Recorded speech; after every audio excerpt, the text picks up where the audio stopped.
FIR और होनी चाहिए।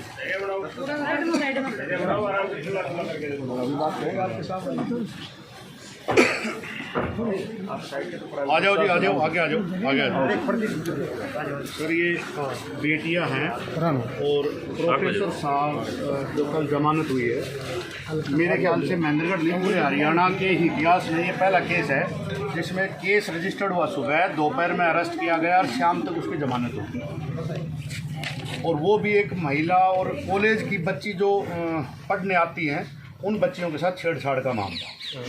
7 एप्लीकेशन आई जिसमें से एक एप्लीकेशन का रजिस्टर्ड केस हुआ। आपके पास भी ये लोग आए तो आपने कहा कि हमने आपके हिसाब से तुरंत तुरता फुर्ती में काम कर दिया। सर इसमें 2 चीज़ें हैं, उसको शाम को छेड़छाड़ का मामला था तो जमानत कैसे मिली? आप लोगों ने धाराएं किस बेस पे लगाई, या ऊपर से कोई दबाव था या कोई साठगांठ की गई है? देखिए अब ऐसा है, आपने सारी बातें कर ली, मैं अभी पूरी नहीं हुई। नहीं कोई बात नहीं, मैं पूरी आ जाती है सर, पूरी तो कर लूँ मैं, पूरी रिक्वेस्ट है, पूरी कर लूँ। देखिए आप 2 मिनट रुकिए, जी बताइए।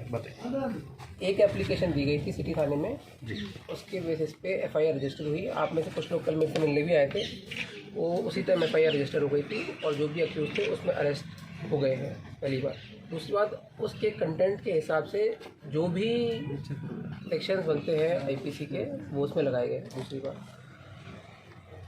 बेल देना नहीं देना ये कोर्ट का प्रेरोगेटिव है।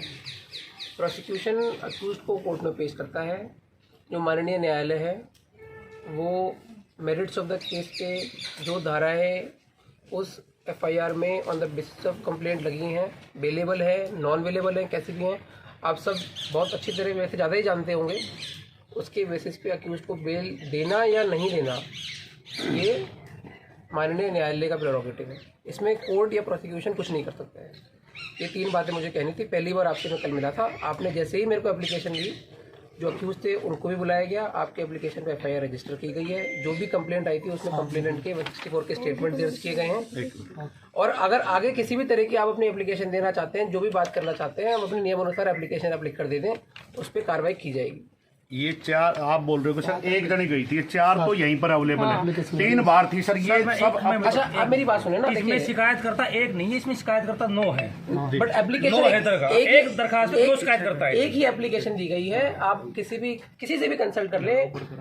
अगर एप्लीकेशन एक दी जाती है तो एक ही FIR रजिस्टर होती है। एक हाँ बताओ, आप बताओ। हमने ये बोल लगाया था कि आप एप्लीकेशन एक लिख दो और आप सभी अपने अपने बयान लिख दो अलग अलग, ये बोल लगाया था। और नहीं यकीन तो मैम वही थी, मैम बताओ, बिल्कुल आप बोला गया था इनसे ये भी कहा गया कि ये बोल रहे, वो बोल रहे थे और ये लिख रहे थे, और उनके ऊपर साइन करवाया गया, ना कि इनके कोई बयान है, ना कि कोई इनके सर, इनके एप्लीकेशन तो ये है सर, ना कहीं रिसीविंग दिया ही नहीं, बच्चे थे डरा के भेज दिया सर। ऐसा बिल्कुल भी नहीं है। और सर ये बच्चे अब दोबारा थोड़ी रो रहे हैं सर, सुबह से परेशान है। आपके कोई मतलब मैं उसमें नहीं जाना चाह रहा, आप क्या कह रहे हैं, मैंने जो अपनी बात बतानी थी आपको बता दी है। जो अपनी एप्लीकेशन दी है, अगर आगे और कोई एप्लीकेशन देते हैं उस पर नियमानुसार कार्रवाई की जाएगी। Thank you.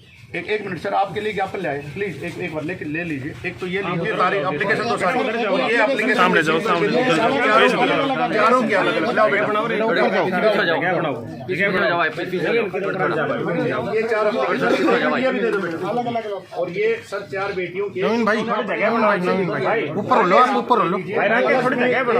बेटी की तरफ से एक वो है, और इसको रिसीव करके देना है सर। ठीक है